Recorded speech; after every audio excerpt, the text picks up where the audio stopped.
jërë ngeen jëf mbokki téléspectateurs yu Jàngat TV ba tey toujours niñ ko baaxoo defee ñu ngi fii ci màggal Koki Guy édition 2025 Serigne Mountakha Diop ma ngi noonu di dalal délégation bi nga xam ne Serigne Alhaji Mouhamadou Xaban Diop moo leen fi yabal ci njiital Serigne Khadim Diop mi nga xam ne moom moo jiite section bu Touba waaye feggoo ak Mame Makhtar Ndoumbe Diop ak Serigne Moustapha Bassirou Diop Makhtar Anta Serigne Massamba Diop Serigne Mourtada Diop Serigne Manar ñoo fi bokk teewal ki nga xam ne mooy Serigne Alhaji Mouhamadou Xaban Diop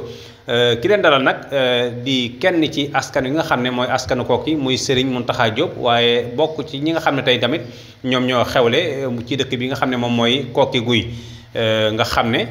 Serigne Samba Xari Daam mi nga xam ne moom moo sancoon dëkk bi nga xam ne moom mooy Koki Guy te Serigne bu mag bi fekkoon ko fii ba loolu waral tey ñuy màggal bis boobu noonu ak julli gi nga xam ne julli woon na ko fi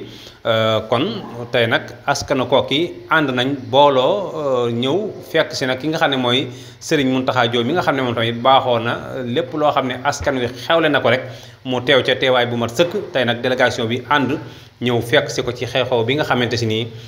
amee nañ ko fii ci Koki Guy ak mbokkam yi mu ko bokkal yépp